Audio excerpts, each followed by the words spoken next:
You may wonder what would bring Panic at the Disco, Fitz and the Tantrums, Tom Jones, One Direction, and Ringo Starr all together in one episode. Our guest today, producer-songwriter Sam Hollander. I'm very excited to launch the first episode of Song Chronicles. With 20 top 40 pop hits and worldwide smashes, Sam was gracious enough to sit with me in Hollywood last fall. And I'm so excited to share with you this interview with songwriter-producer Sam Hollander. I am really grateful that you took the time on this hot Saturday afternoon to talk to me. And you were just telling me about a documentary that you're producing. I'm producing a documentary because I'm a professional hobbyist at this point. Mm-hmm. So I've decided it's a documentary on the phenomenon of autograph signings. And it's called Hollywood Sign, and we're just wrapped it. And what's interesting about it is it takes me back to my days as the consummate fan as a little kid who had the same size ears that I have right now, which were deemed Spock at a very young age. And I was very nerdy, and my father and I would drive from New York City to Washington, D.C., so I could collect political autographs. So I have an incredible collection of late 70s and early 80s political autographs. So if you need to know somebody who has a Shirley Chisholm autographed 8x10, I'm that guy. A Mo Udall, a Barry Goldwater, or a Tip O'Neill. I have Ted Kennedy. So I began as a fan, which I guess is probably how I ended up in my real day job, choosing that vocation. I think I have a George McGovern for President button to give you. Can I tell you something? Is it autographed? No. Then you don't want it. It doesn't do anything for me. I have a McGovern 8x10. Wow. Louise, I can't lie about these things. So I do. So I grew up very nerdy, and I loved music, and I loved collecting stuff. And I collected autographs. I collected people. I just was the consummate sort of geeky sort of kid. And New York kid. Yeah, New York City, and then lovely Westchester County. Mm-hmm. Through that, I think I probably ended up on this path with my love of sort of strange celebrity and song. So that was it. I love that you do so much as a top liner. That was a thing that was never a word when I was growing up. It's a bad word. It's a terrible word. Do we need to stop using that word? I wish we would. I mean, I feel like I'm a songwriter, and in terms of I can probably strum a few chords on the guitar, I write a melody, and I can throw down a lyric on top of it. And I understand that we need to delineate roles in today's assembly line culture, and that's why things work. And we are making blockbuster films in principle. That's sort of what I think songs are becoming, certainly pop songs. And I think that's great, but I would say it's just strange. The labeling, I think it just marginalizes the whole process. I'll write with somebody, and I'll hop in a room with somebody, and they've been pitched to me as track guy, which is also really a weird demeaning term because I prefer a track girl. There are so many women making incredible beats and stuff like that. But the term I think is still sort of track guy, which is interesting. Somebody's got to get woke about this. Mm-hmm. I'm sure it'll come. Mm-hmm. But I would tell you that when I'm in a room with one of these people, sometimes I'm blown away by their melodic sensibility, and it's somebody who can sing their face off and actually has some sort of lyrical presence, and you think, oh, how the hell did this just happen? Wait, this is track guy? It's a songwriter. Yeah, it's really what it is. And we got to that point, and I've watched that really materialize over the last 7 or 8 years, and it became a thing. So I don't know. I'm not a definition person, so I don't know. I hate all of it. I hate everything. Sorry. We were talking about this while we were setting up, about how being a songwriter, how important it is to get a sense of community and socializing. Yeah, I got to tell you, the one thing, I have so much love for the music industry, certainly the creative end of it, because it's sort of like, it's like a high school of misfits. It's like your high school smoking section have all banded together to create art. And what's wonderful about that is it's a nice group of people. And There are people like I compete against on paper on records. Like I'm writing with a band this week, they're writing with a band the next week. But you know what?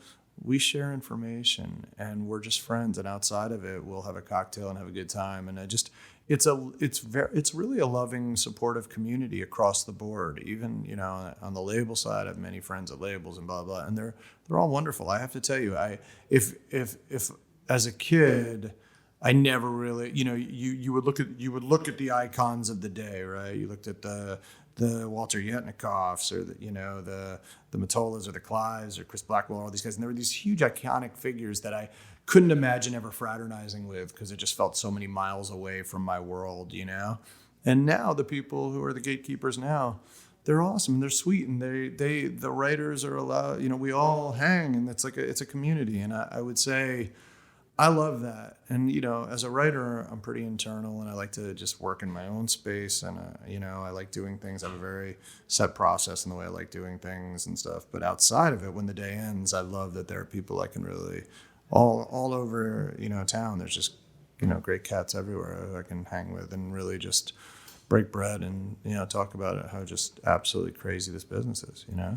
And how long have you been in LA? I've been in LA officially 8 years. The weird thing is, you know, I'm a lifelong New Yorker, and when I made this move through the years, I'd lost 50, 60 friends to the migration west and also to Nashville. So as people kept leaving, when I moved to LA, it was like a wonderful reconnection because, you know, people you sort of like become email friends who were people you spent, you know, copious amounts of times with, like really like getting into it. And that's been one of the great reveals. Like when I got out here, I was like, oh my God, I've made so many new friends, but also I had so many old friends. So I'm pretty friendly. You're a friendly guy. I'm pretty friendly now. Yeah. And I love Panic at the Disco, and I love that you put that on paper and that it became a hit record. It's kind of subversive. Yeah. I mean, it's got so much truth in it, Yeah. and it's a sad truth, and yet it resonated with so many people, and the video is so great. Yeah. I mean, did you think that it was risky writing it at the time? Well, the great thing about collaborating with Panic and Brendan, you know, is it's kind of all gloves are off. So I don't, you know, when we throw down together, I don't ever feel filtered. So it goes to it really hits all my sensibilities because I like to just put it on paper, whatever I'm feeling and whatever, you know, if I'm collaborating with Brendan, whatever we're both feeling, and sort of getting a window into his soul and his life. Because, you know, I get to view it as just like a friend and a spectator. And I get to see this kid who at 32 has had, you know, 20 platinum singles or some crazy stat. And, you know, he's like a man-child. I mean, he's just still a kid, but he's like lived an entire adult life. And just, I sort of marvel at what this kid has to deal with every day. And beneath the core of it, I try to sort of, when I write with him and write for him, I try to sort of channel sort of the darker elements of it and have a good time with it and play with it. And also, look, On High Hopes is about optimism. This one's, you know, the other side of optimism. So, yeah, I think like they're really fun companion pieces, at least for me. I don't know if anyone else got that, but I thought that was kind of cute. It's very cool. It's two sides of it.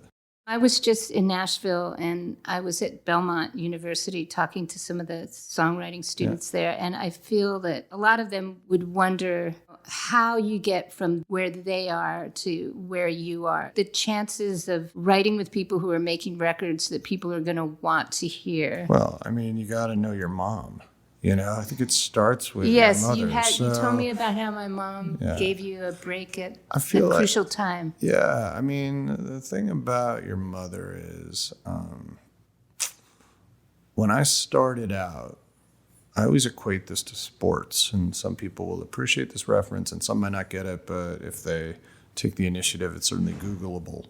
But I always felt like I was like a sort of a mid-round draft pick. I can't say I was a first-round draft pick, but a mid-round draft pick who never lived up to his potential. And there was just a moment in time when nobody really got what I was doing. I had one friend who understood what I was doing, and I had a manager who understood what I was doing, and nobody else. And the funny thing about your mom is, you know, I was working with a rapper I was developing, I began to develop acts, and I developed acts because I felt that there was no way in the world in Kurt Cobain era, sort of 90s rock, there was no way to collaborate with a band as an outsider. I met bands all over the city. I would pitch my wares. Hey, I'm lyrical and I have ideas and blah, blah, blah. It was the least cool thing a band could do at the time would be to get in a room with somebody like me, especially somebody like me who had done nothing. And what's funny, so out of necessity, I decided, well, I'll just develop my own acts. And then at least if I do that, they might have to cut my songs. At least I could try, hustle my way in. So that's what we did. And when the funny thing is, every single one flopped. And I got deals for all these acts. And I think people really believed in the potential of what I was selling, but then I would whiff. And when they would whiff, my stock was just going down in value. And I had this female MC that I was developing, and I wrote all of her rhymes. And your mom got wind of the project through Brian Malouf at RCA Records at the time, who had signed it. And Brian connected us, and we wanted your mom to cameo in a song. And she came in, and I still remember your mom sort of started talking to the girl and said, hey, I love your rhymes. They're great. They're really interesting, blah, blah, blah. And the girl sort of pointed over to me, and your mom's face, I still can see it, is sort of flabbergasted, horrified, like all these things. It's like, what? It's like, yeah, man, it's the Jew from Westchester, like just spitting verses, and she thought it was pretty funny. And we connected right then and there, and we began writing together. And we wrote a bunch of tunes, and one of them ended up Love Makes the World, and it was the title track of the record. And I got to produce it with her, which was amazing. And my friend Dave Schelmer, and who I worked with at the time. And it was just this incredible stretch for me. But it was funny because I was working with probably the greatest living songwriter. And the flip side was I still couldn't get in a room with anybody my age. And I didn't understand. I thought, well, if you have gained the respect by the legends, it should pass down, and it didn't. And so as Carol introduced me to Paul Williams, and I started writing with Carol and Paul and I became super tight, and Paul introduced me to Jimmy Webb, and I just met all these legends in this process, but I couldn't get in the room with any 20-year-old band in the country. And what happened was I decided to go back to that drawing. I had taken a year or two off because every project had failed. So I went back to the drawing board. At the same time, my friend Jonathan Daniel, who was the one guy who believed in me outside of my manager, Brett, we would have these lunches where he would like discuss and sort of break down the records that I was making that weren't even getting released. And he would articulate what he liked about him, and he understood the influences. He's like, oh, you did this band Jay Bender for Columbia Records that they didn't put out. He's like, oh, I kind of hear like a Bones Howe thing on this. And my jaw hits the ground. I'm thinking, how the hell did you figure that out? That's exactly what I was going for. And if Jonathan Daniel, or JD as we call him, now he's the most powerful manager in the business. But back then he was just like my scrappy friend I made in the East Village, and we had all these cats around the village, and we just, everybody sort of had each other's backs because we were all sort of struggling, and all of us had sort of had friends who had succeeded younger, and we were late to the game. And it was funny because we were, those of us who had success later, I think really took care of each other because we all sort of understood how hard we fought to stay in this. So I guess to wrap that up, what I would say to the lovely folks at Belmont and their incredible program is study, learn, but get on the streets and hustle, because everything I ever did was literally just on the streets fighting like for creative survival and just hanging out at studios, hanging out at clubs, hanging out in studios, hanging out in clubs, and just constantly just meeting people and networking and then writing and, and constantly sort of getting better because, everything is market research and everybody talks and everybody's aware of skill sets. And early on, I realized, man, if I just kill it, then the next person's going to tell the next person. Next, it's a game. It's this weird game of telephone. So that's what I would say. It's hard because I speak at colleges and a lot, and these kids now have these incredible programs to go to, like Belmont, like NYU, like Syracuse. There's great programs all over the place, but nothing will ever supersede getting on the street and just hitting the pavement 200 miles an hour and coming up with a bunch of like-minded freaks like yourself and build up a nation, and that's always been the way I approached it.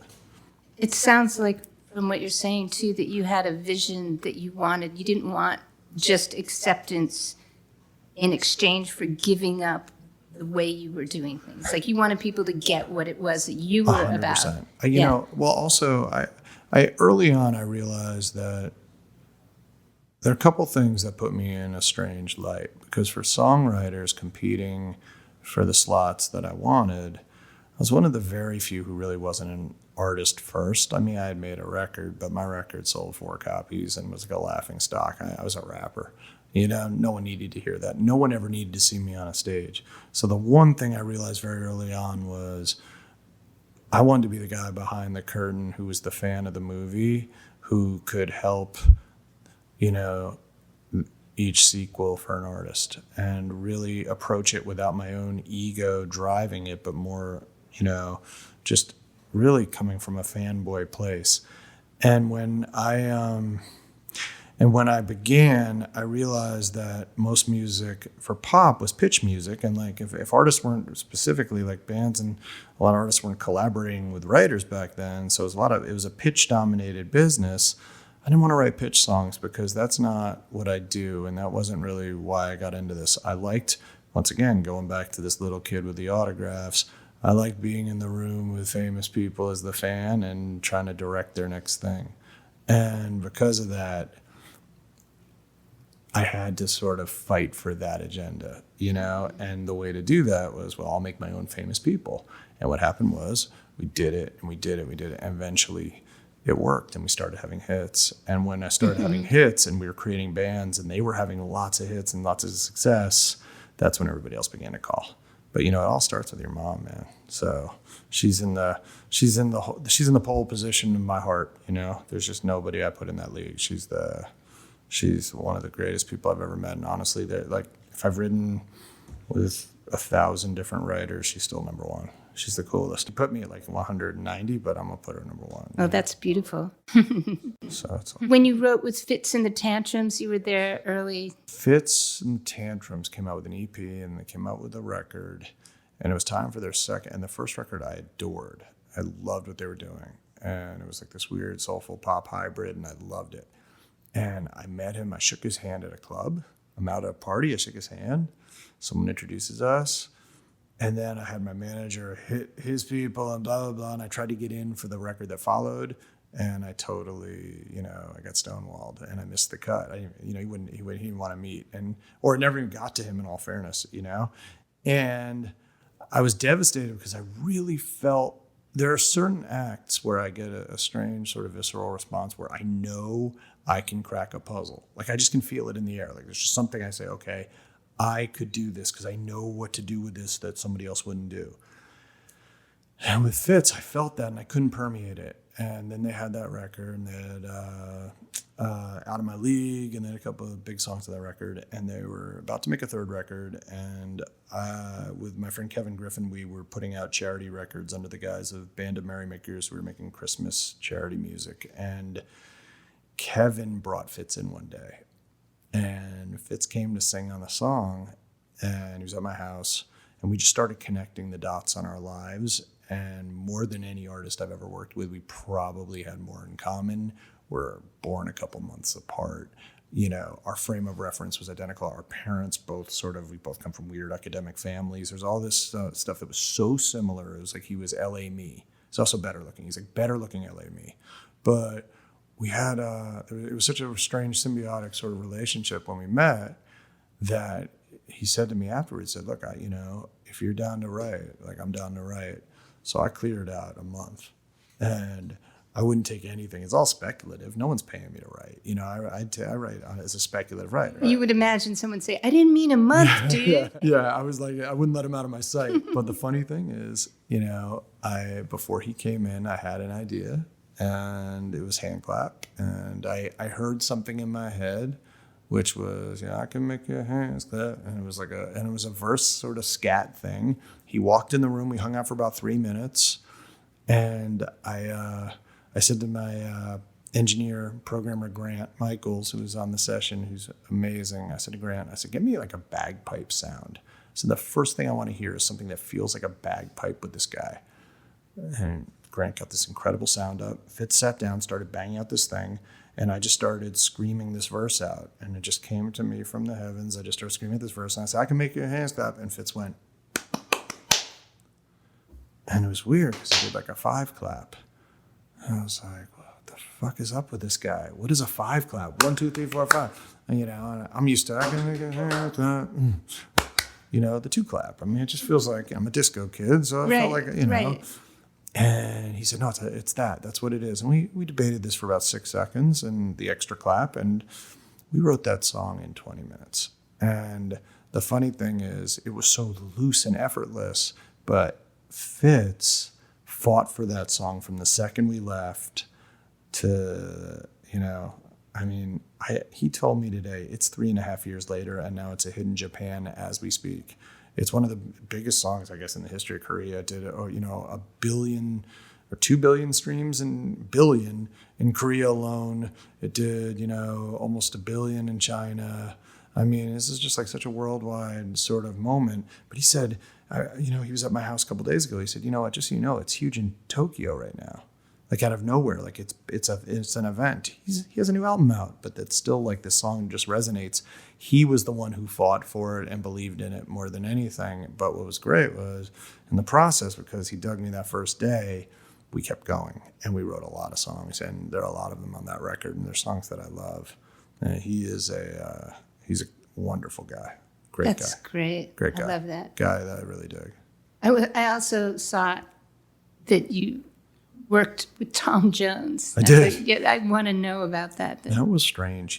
Steve Greenberg at S-Curve was making a Tom Jones record. Yeah. And, Steve is prone to an opus, and he was, they had all these ideas. They were doing a 15-minute version of Bruce Springsteen's The Hitter, and with Tom Jones singing it, and there was, Steve's Labor of Love, and they're just spending all this time and this stuff.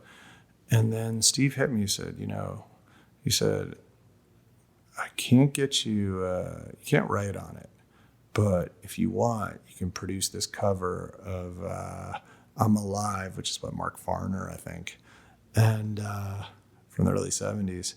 And so I went and I tracked that thing in one night. I didn't think he'd cut it.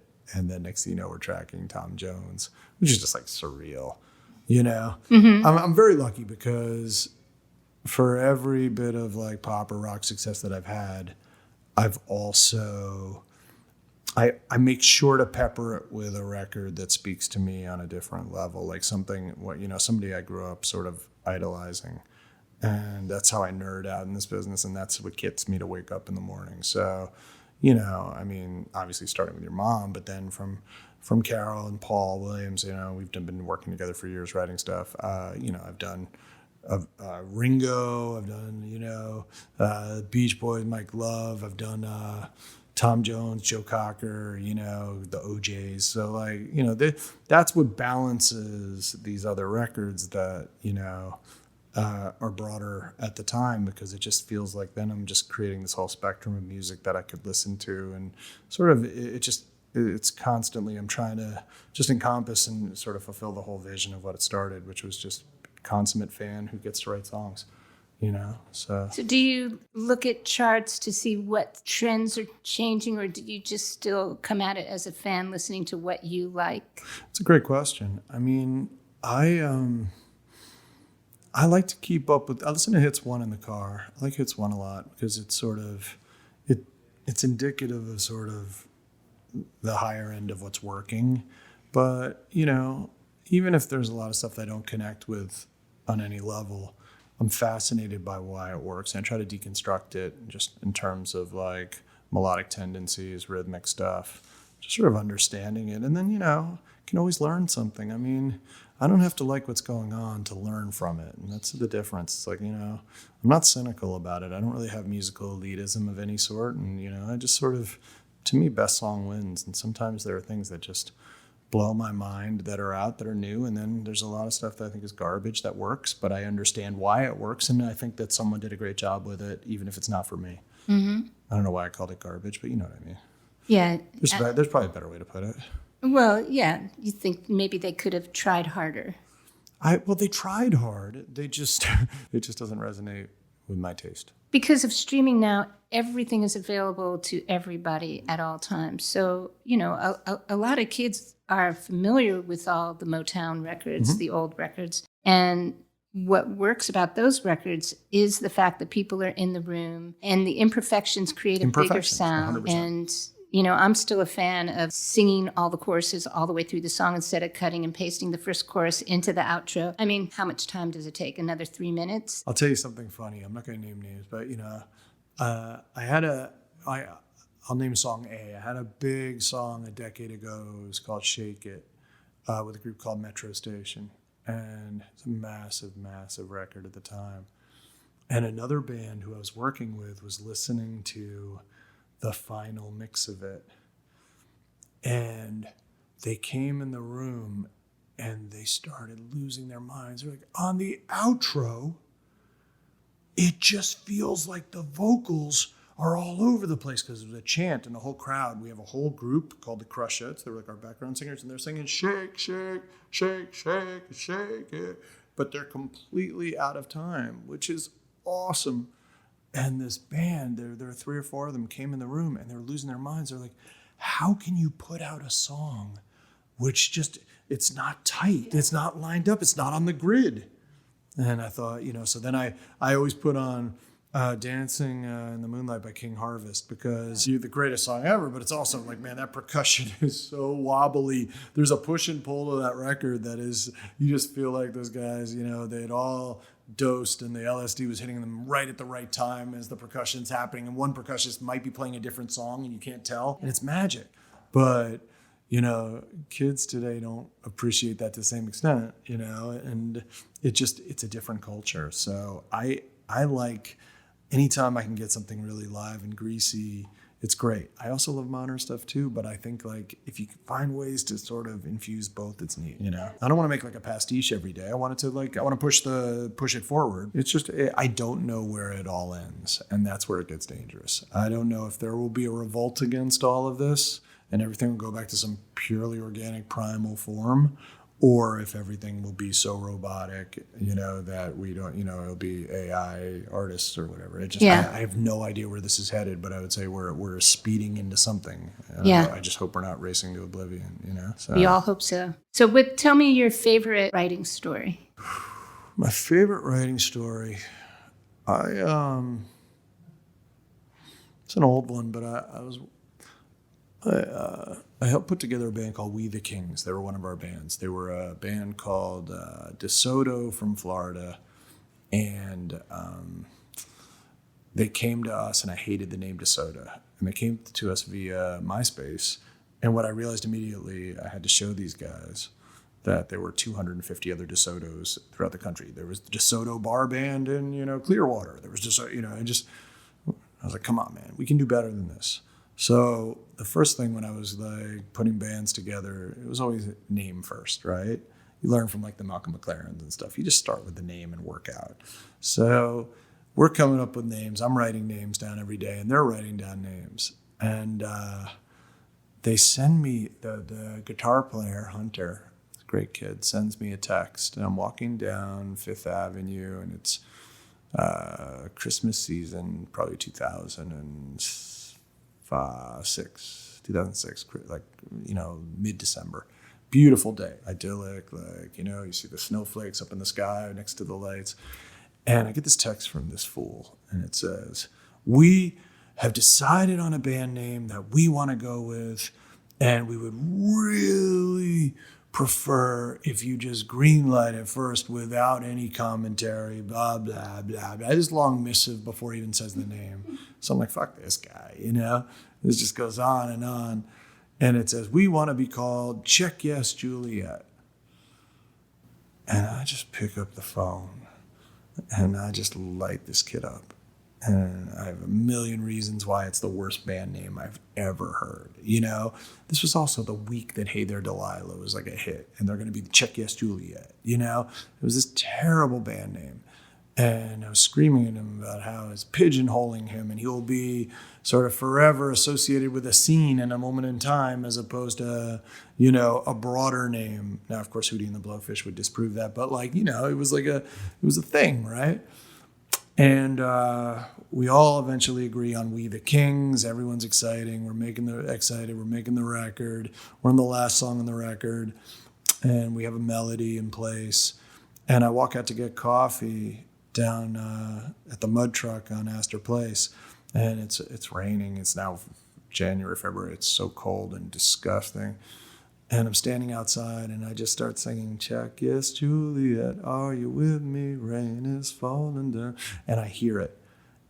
And I run with this coffee cup up 4th Avenue, across through the horror store, the costume store on Broadway, cut through. That was always our path over to Crush to the studio. And I just run through the door, and those guys are there, and we've been working for 6 weeks straight. We're all exhausted. And I just start screaming, "Check Yes Juliet," you know, and I'm doing this thing. And it became a huge hit, and it was a platinum record, and like, you know, it was just very funny. So. And the band didn't change their name to that, but you got a song out of it. We got a song, we had a big hit. So that's great. Fun. I love that. So your parents were academic. Did that make you a rebel? The one thing I'd say is, I think, you know,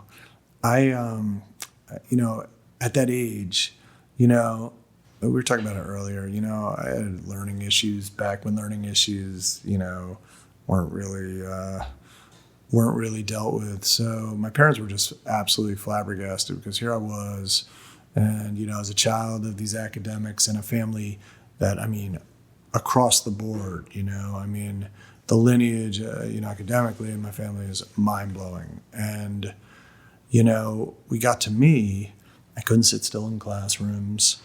I was always in like a dreamlike state. And I couldn't, you know, with reading, I would read a book, and then you would ask me what I just read, and language processing, I think, is what it's deemed, you know, and you would read this, and I would have no idea what I just read. I read great in front of you. In front of you, you say, "Oh, this guy's totally like, he can read. What are you talking about?" I didn't process anything. So school was brutal for me, and I did years of summer school, and I was just like a colossal screw up. And I began to act out because of it, because I felt like I had sort of marginalized myself, and people were considering me, you know, I thought I just had sort of a dummy on my forehead, and I didn't understand it, because I thought it was a pretty sharp cat, but it wasn't articulated well. And because of that, I wouldn't say rebellious, because my parents were supportive. My parents were so cool, man. Like, you know, they're both wicked smart, as they'd say in Boston, but they're also super artistic. So they knew I was a creative kid, and I always had hustles, and I always had ideas, and I was scribbling in journals, and I told them at the age of 14 I was going to be a songwriter. But then, you know, they were sort of marveled at the idea that I was a songwriter, but it took me to 18 to actually even start a band. I just sat in my room writing in journals and writing record reviews for the school paper, and just doing anything around music. Just, you know, I went to 2,000 concerts. I was never home. All I did was just go to the city and see shows. And so they knew I had a passion. And I think in my household I was raised in, passion was king. If you believed in it, you would eventually find your path. And that's how I'm raising my child. You know, it's in terms of you let them chase it. And I think it's wonderful. But it was there were a lot of lumps along the way. Yeah, it's good. It's good to know when people are struggling. The struggle may not be their fault, you know, because we always think that when things are hard, I'm a bad student. I can't read. I'm not good enough. And to realize that some ways of thinking are not well suited for certain environments or systems. I think the educational system is so broken as it is. I feel like there's probably 20% of the kids are completely underserved, because I think 20% my guess is have some sort of learning issue or another. And these are the kids, of course, that I bank on because they're the interesting kids. And, so I know how the movie ends for them. Yeah. But to get there, they're underappreciated at that age. And so I love, when I speak to kids, those are the kids I want to reach because I was one and I get it and I know what they're going through because educational system, it's so ridiculous in terms of, what we reward and what we deem, intelligence, and even testing. I mean, testing as a concept is ludicrous, If I had a college, there would be no standardized test whatsoever. I'd interview every kid for 2 hours and those are the kids I'd take. I know who I'd grab. Right. That would make a lot more sense. I thank you for taking the time. Right. Wherever I go to see you, you're always in some cool looking joint. Well, yeah, this is like a production company facility for film. So I'm staring at the script of Beverly Hills Ninja. And that's a pretty cool grab. That might be Instagrammable for the 4 people who would care. But I love LA just because of how ludicrous it all is. So I enjoy this. It's all like levels of stupid. I gotta say, you're like cool mom. And you have a cool mom, so it's weird. It's like a family of cool moms. That's pretty cool. And your sister's a pretty cool mom too. There's a lot of cool moms in your family. It's like a weird genetic code. I didn't know grandma, but come on. There you go. Hey, I love you. That was awesome. Thank you, Sam. It was awesome. Of your life. Wow, that was great talking to Sam Hollander. Well, stay with me. I am your host, Louise Goffin. You're listening to the Song Chronicles podcast.